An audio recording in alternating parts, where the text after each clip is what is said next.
दोस्तों, हमारे जीवन का एक बहुत ही बड़ा रहस्य है और वह है मृत्यु। हम जितना जीवन के लिए उत्सुक नहीं होते, हम उससे कहीं ज्यादा उत्सुक मृत्यु के लिए रहते हैं। इसलिए हमने बहुत सारी चीजें मृत्यु के साथ जोड़ रखी हैं। हाँ, ये बात और है कि हम मृत्यु से डरते हैं, इसीलिए हमने मृत्यु के बाद के जीवन के बारे में भी एक विश्वास बना रखा है। परंतु आप ये भूल जाते हैं कि मृत्यु जितना बड़ा रहस्य है, उससे भी कहीं बड़ा रहस्य ये जीवन है जो आप जी रहे हैं। हम सभी ये अच्छी तरह से जानते हैं कि कोई चीज है तो वह नष्ट हो जाएगी, और ये इतना बड़ा रहस्य नहीं है। बड़ा रहस्य तो यह है कि कोई चीज कैसे है, उसने जन्म ही क्यों लिया और वह उत्पन्न ही क्यों हुई। उसके बाद भी न जाने क्यों हम जीवन को लेकर उत्सुक नहीं रहते, बल्कि हम मृत्यु को लेकर अधिक उत्सुक रहते हैं। क्योंकि जीवन तो हम जी रहे हैं, पर मृत्यु भविष्य में होने वाली घटना है।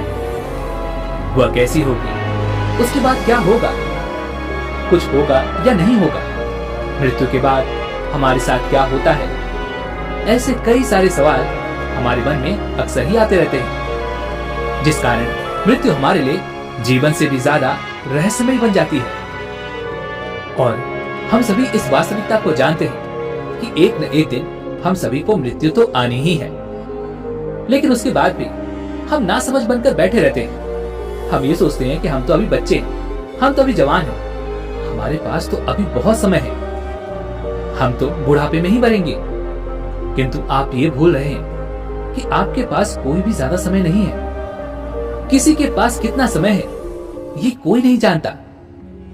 आप चाहे बच्चे हो, जवान हो या बूढ़े हो, इससे कोई फर्क नहीं पड़ता।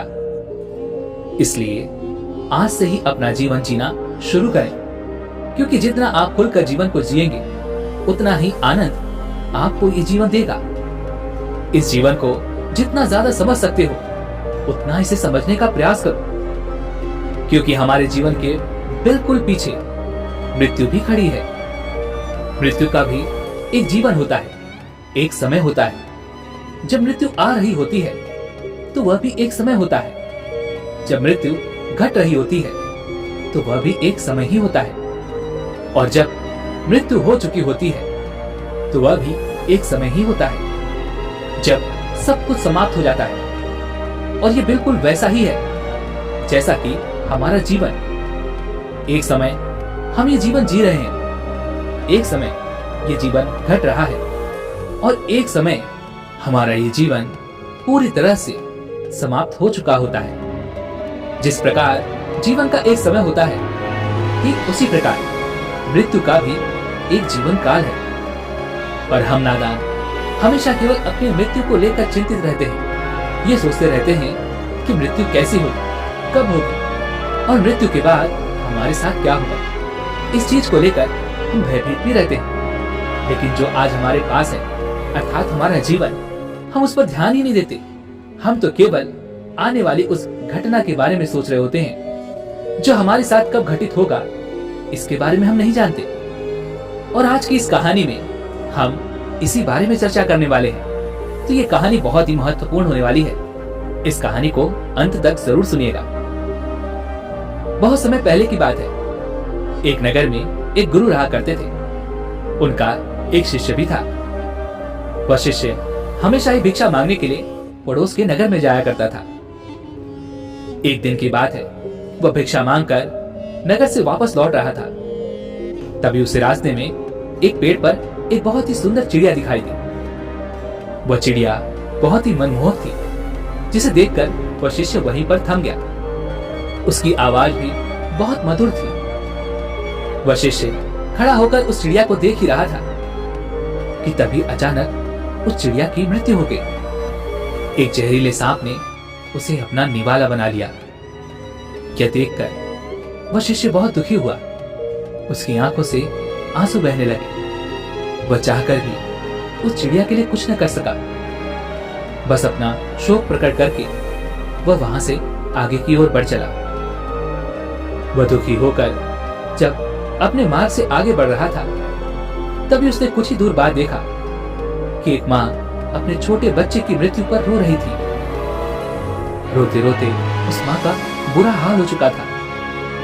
लेकिन जब उस शिष्य ने उस बच्चे की ओर देखा जो मृत्युशैया पर लेटा था, उसका चेहरा देखकर ऐसा प्रतीत होता था मानो वो अभी उठकर बोल पड़ेगा, किंतु वह अब चुप हो चुका था। अब वह कुछ नहीं बोल सकता था और वह उसके लिए कुछ नहीं कर सकता था।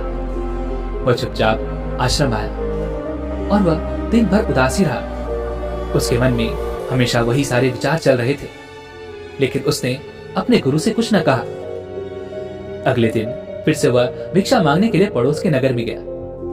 जब वह भिक्षा मांगकर वापस लौट रहा था, तब उसने एक बूढ़े व्यक्ति को अपनी अंतिम सांसें गिनते हुए देखा और वह भी अचानक मृत्यु को प्राप्त हो गया। इन सभी चीजों से शिष्य का मन बहुत घबराने लगा था। उसके मन में कई सारे प्रश्न उठने लगे थे। वह ये समझ नहीं पा रहा था कि आखिर यह मृत्यु क्या है और ये क्यों आती है। उसे अब मृत्यु से भय लगने लगा था।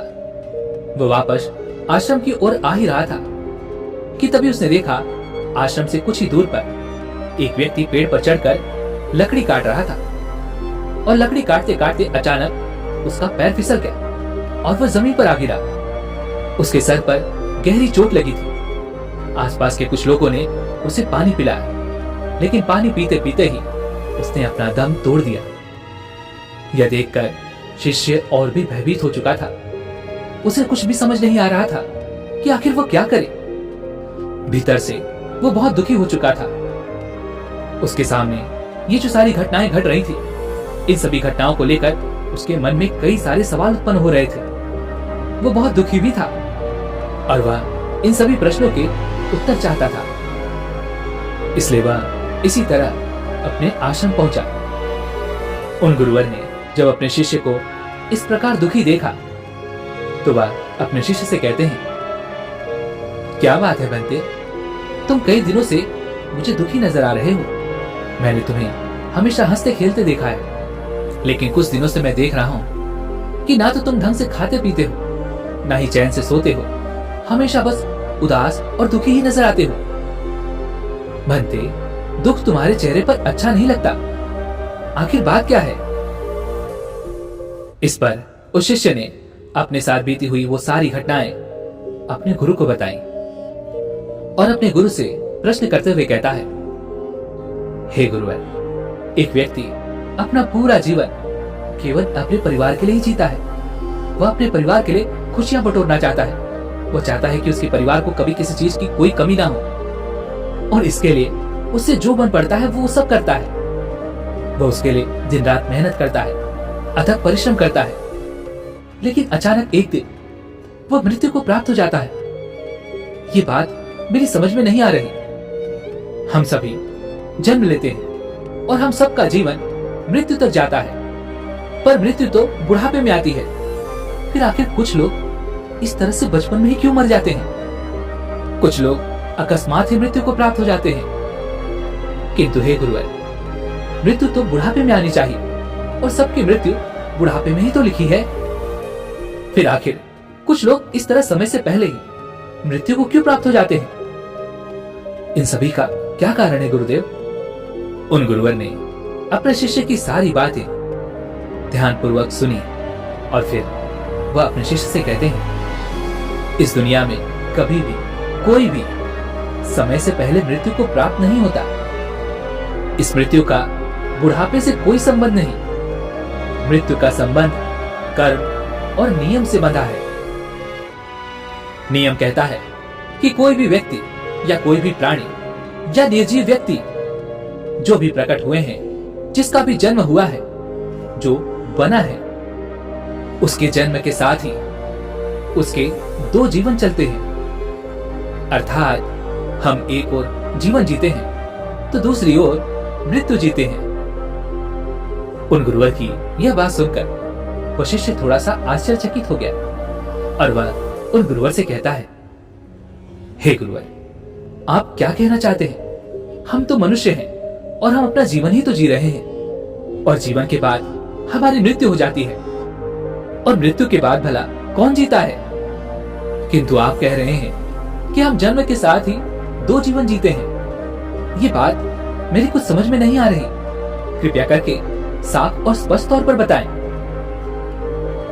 अपने शिष्य के मुख से यह बात सुनकर उन गुरुवर ने पास ही में पड़ी हुई एक लकड़ी का छोटा सा टुकड़ा उठाया और उसकी ओर इशारा करते हुए वह गुरुवर अपने शिष्य से कहते हैं, भंते, तुम ये लकड़ी देख रहे हो? इस पर वह शिष्य हाँ में सर हिलाते हुए उन गुरुवर से कहता है, जी गुरुवर, मैं यह लकड़ी साफ और स्पष्ट देख पा रहा हूं। इस पर वह गुरु अपने शिष्य से कहते हैं, भंते, इस लकड़ी को अपना जीवन समझो और अभी ये लकड़ी पूरी है, किंतु अब मैं इस लकड़ी के एक तरफ आग लगाने जा रहा हूं।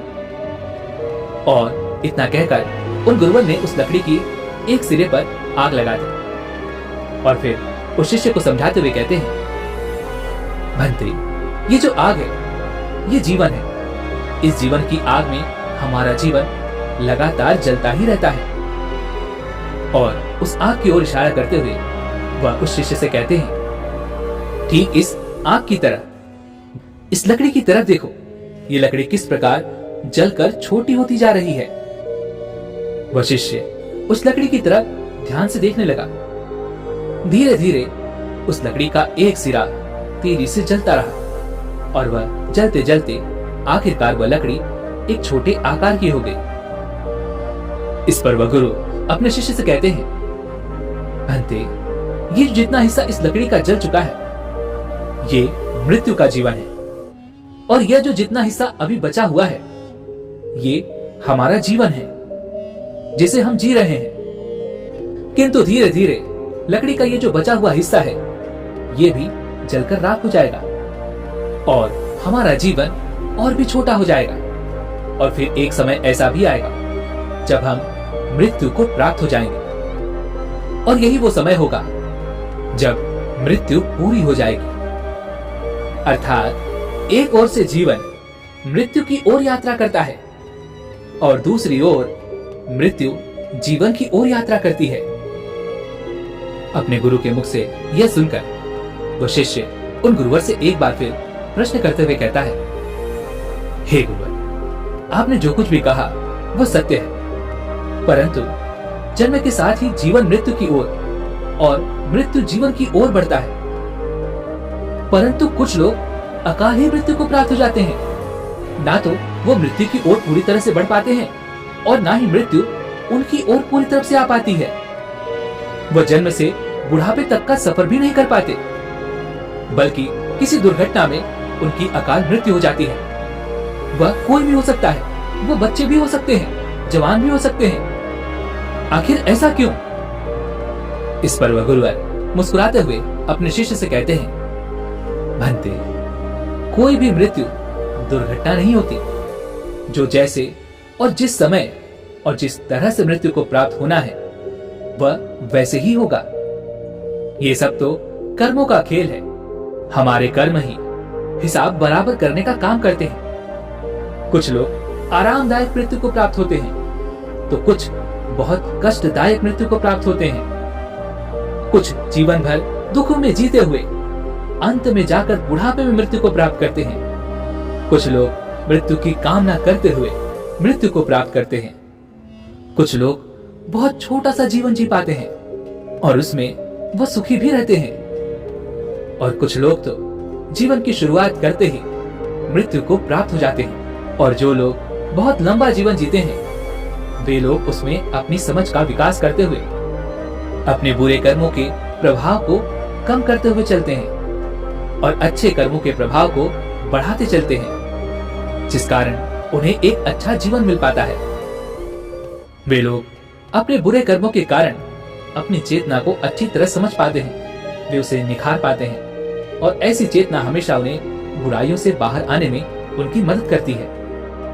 जिस प्रकार सोने को शुद्ध करने के लिए उसे आग में तपाना पड़ता है, ठीक उसी तरह से हमारे चेतना भी होती है। मनुष्य की चेतना को निखारने के लिए दुख और दर्द आते ही रहते हैं, और आपका जीवन कितना लंबा चलेगा ये आपके कर्म निर्धारित करते हैं। यहाँ इस दुनिया में, इस ब्रह्मांड में सब कुछ नियमों से ही चल रहा है। कुछ भी इधर उधर अपने आप नहीं चल रहा। हर किसी के आने और जाने का समय पहले से ही निर्धारित है। सिर्फ वही लोग अपना समय खुद से निर्धारित कर पाते हैं जो बुद्धत्व को प्राप्त कर पाते हैं। वे लोग प्रकृति के इस बंधन से मुक्त हो जाते हैं। आगे बगुरुवर अपने शिष्य को चेतावनी देते हुए कहते हैं, किंतु एक बात और याद रखना, जो लोग बुद्धत्व को प्राप्त कर लेते हैं वह प्रकृति के बंधन से छूट तो जाते हैं, किंतु वह कभी भी प्रकृति के नियमों में हस्तक्षेप नहीं करते, बल्कि वह तो प्रकृति के नियमानुसार ही अपना जीवन जीते हैं। इस पर वह शिष्य एक बार फिर उन गुरुवर से प्रश्न करते हुए कहता है, किंतु हे गुरुवर, ये तो अन्याय ही हुआ ना। कोई मनुष्य है जो बुढ़ापे तक अपना जीवन जीता है और कोई बचपन में ही मृत्यु को प्राप्त हो जाता है। इस पर वह गुरुवर एक बार फिर मुस्कुराने लगे और अपने शिष्य से कहते हैं, भंते, चलो पहले भोजन बना लेते हैं। आगे वह अपने शिष्य से कहते हैं, भंते, पहले थोड़ा आटा लो और उसमें बिना पानी मिलाए उसे गूंदने का प्रयास करो। इस पर वह शिष्य उन गुरुवर से कहता है, किंतु गुरुवर, बिना पानी के मैं आटा कैसे गूंद सकता हूँ और बिना पानी के रोटियां कैसे बनेंगी? यदि आटे को गूंदना है और रोटियां बनानी है तो उसमें पानी तो मिलाना ही पड़ेगा ना। इस पर वह गुरुवर अपने शिष्य से कहते हैं, चलो ठीक है, तुम पानी मिला लो और आटा भी गूंद लो और उसकी रोटियां भी बेल लेना, लेकिन उसे तवे पर मत डालना, वरना उसे कष्ट होगा, उसे जलन होगी। इस पर वह शिष्य एक बार फिर उन गुरुवर से कहता है, किंतु हे गुरुवर, जब तक मैं रोटियां बेलूंगा नहीं और उन रोटियों को तवे पर डालूंगा नहीं, तब तक भला रोटियां कैसे बनेंगी? हमारा पेट कैसे भरेगा? यदि हमें रोटियां खानी है तो मुझे ये सब तो करना ही पड़ेगा ना। इस पर वह गुरुवर अपने शिष्य को समझाते हुए कहते हैं, भंते, मैं भी तो तुम्हें यही समझाने का प्रयास कर रहा हूं। ये प्रकृति हमारे साथ कुछ ऐसा ही तो करती है। हमारे बुरे और अच्छे कर्मों के आधार पर हमें गूंदा जाता है, हमें दुख और दर्द के तवे पर डालकर तैयार किया जाता है, ताकि हम वो हो सकें जो हमें होना चाहिए। जिस प्रकार एक आटे और रोटी में फर्क होता है, ठीक उसी प्रकार समय आने पर हम मृत्यु को भी प्राप्त हो जाते हैं, ताकि हम अपने सही रूप को प्राप्त कर सकें, सही आकार में ढल सकें। इस पर वह शिष्य एक बार फिर उन गुरुवर से प्रश्न करते हुए कहता है, हे गुरुवर, आपने जो कुछ भी कहा वो मुझे सब समझ में आ रहा है, किंतु अब भी मैं आपसे कुछ पूछना चाहता हूँ। इस पर वह गुरुवर अपने शिष्य से कहते हैं, पूछो, क्या सवाल है तुम्हारा? इस पर वह शिष्य उन गुरुवर से कहता है, हे गुरुवर, मैंने देखा है जो लोग अच्छे कर्म करते हैं, जो लोग ईमानदार होते हैं, वह भी तो जल्दी मृत्यु को प्राप्त हो जाते हैं, जबकि बुरे और अपराधी जो लोगों को कष्ट देते हैं, लोगों को पीड़ा देते हैं, उनका जीवन बहुत लंबा होता है। क्या ये अन्याय नहीं है? इस पर वह गुरुवर जोर से हंस पड़े और अपने शिष्य से कहते हैं, भंते, इस बात का कोई अंत नहीं है। तुम सवाल पूछते जाओगे और मैं तुम्हें उत्तर देता जाऊंगा। इसका एक ही समाधान है कि तुम इसे अपने आप से, अपने अंतर ध्यान से, अंतर मन से समझने का प्रयास करो। इसे अपने आप से जानो और उसके बाद जो तुम्हें पूछना होगा तुम पूछ सकते हो। उसका उत्तर मैं तुम्हें अवश्य दूंगा। आगे वह गुरुवर अपने शिष्य को समझाते हुए कहते हैं, भंते, इस धरती पर हम जीवन जीने नहीं आए, खासकर एक लंबा जीवन जीने तो बिल्कुल भी नहीं। मनुष्य के इस शरीर को लंबी अवधि तक चलाना हमारा मकसद कभी नहीं था और ना ही है। हम तो इस धरती पर एक मकसद के लिए आते हैं। जैसे ही वो मकसद पूरा हो जाता है, हमारा जीवन भी समाप्त हो जाता है और हम वापस लौट जाते हैं। जैसे कुछ मजदूर कोई मकान बनाते हैं, मकान बन जाने के बाद उनका कार्य पूरा हो जाता है और फिर वहां से उन्हें जाना ही पड़ता है। इसी प्रकार कर्म और नियमों के आधार पर हम अपने मकसद को पूरा करते हैं और जब हमारा मकसद पूरा हो जाता है तब हमें यहाँ से जाना ही पड़ता है। और इसके लिए हमारा जीवन बड़ा हो या छोटा, यह मायने नहीं रखता। इस पर वह शिष्य उन गुरुवर से एक बार फिर प्रश्न करते हुए कहता है, हे गुरुवर, अभी अभी आपने कहा कि हम एक मकसद के लिए आते हैं और जब हमारा मकसद पूरा हो जाता है तो हमें यहाँ से जाना ही पड़ता है। लेकिन जो हम बुरे कार्य करते हैं, जो हम बुरे कर्म करते हैं, क्या वह भी प्रकृति का कोई मकसद है जो वह हमारे द्वारा पूरा करवाती है? इस पर वह गुरु अपने शिष्य के इस प्रश्न का जवाब देते हुए कहते हैं, भंते, प्रकृति का अपना कोई मकसद नहीं होता। वह तुम्हारे ही कर्म के आधार पर तुम्हें सबसे बेहतर बनाने की चेष्टा में लगी रहती है। जब उसे लगता है कि तुम्हें गूंद कर रोटी बना देनी चाहिए, तो वह अवश्य ही ऐसा ही करती है। और अगर आटा ही खराब हो, अर्थात यदि तुम्हारे कर्म ही खराब होंगे, तब वह तुम्हारे द्वारा तुम्हारा मकसद पूरा कैसे करवा सकती है? तब वह तुम्हें सुधारने में लग जाती है। वह तुम्हारे द्वारा कुछ ऐसे कर्म करवाती है ताकि तुम समझ सको कि तुम किस मकसद के लिए इस धरती पर आए हो, और इसके लिए वह तुम्हें दुख और तकलीफें भी देती है। ज्यादा दुख और ज्यादा तकलीफें उसी को मिलती हैं जो ज्यादा सुख भी पाता है। इसीलिए प्रकृति का अपना कोई मकसद नहीं, वह तो केवल तुम्हें सही राह पर लाना चाहती है। वह तुम्हें यह समझाने की कोशिश में लगी रहती है कि तुम्हें अभी और मेहनत करने की आवश्यकता है, तुम्हें सुधरने की आवश्यकता है। किंतु हम तो दुख और सुख में कुछ इस प्रकार से लिप्त हो जाते हैं कि हम अपना मकसद कभी ढूंढ ही नहीं पाते। इस पर वह शिष्य उन गुरुवर से एक और प्रश्न करने की अनुग्रह करता है, लेकिन वह गुरुवर कहते हैं, भंते, मैंने तुमसे पहले ही कहा, अगर मैं इस पर तुम्हें जवाब देता जाऊं तो तुम्हारे प्रश्न कभी समाप्त नहीं होंगे। इसलिए तुम ध्यान करो और खुद से ही जान लो, और उसके बाद जो भी तुम्हारे प्रश्न होंगे मैं उसका उत्तर तुम्हें अवश्य दूंगा। इतना कहकर वह गुरुवर वहां से चले गए और वह शिष्य उन गुरुवर की बात मानकर अब हर रोज ध्यान करने लगा था। उस शिष्य को यह बात समझ में आ चुकी थी कि जो भी उसके मन के प्रश्न हैं वह उसे ध्यान से ही मिलेंगे, खुद को जानने के बाद ही मिलेंगे। और मुझे उम्मीद है कि आपको भी ये बात अच्छी तरह समझ में आ चुकी होगी कि जीवन छोटे या बड़े होने से कोई फर्क नहीं पड़ता। एक लंबी उम्र वाला व्यक्ति भी, अर्थात एक लंबे जीवन जीने वाला व्यक्ति भी अपने जीवन के अंतिम समय पर यही कहता फिरता है कि मैंने तो अभी तक कुछ नहीं किया, मैंने तो अभी तक कुछ भी नहीं पाया। और वहीं पर एक छोटे जीवन जीने वाला व्यक्ति भी अपने जीवन के अंतिम समय पर यही कहता फिरता है। परंतु जो छोटे से जीवन में भी उतना कर ले जो एक व्यक्ति अपने बड़े जीवन में ना कर सका हो, तो उसका छोटा जीवन भी सफल हो जाता है। मृत्यु अनिश्चित है और ये कभी भी आ सकती है, इसके बारे में कोई नहीं जानता।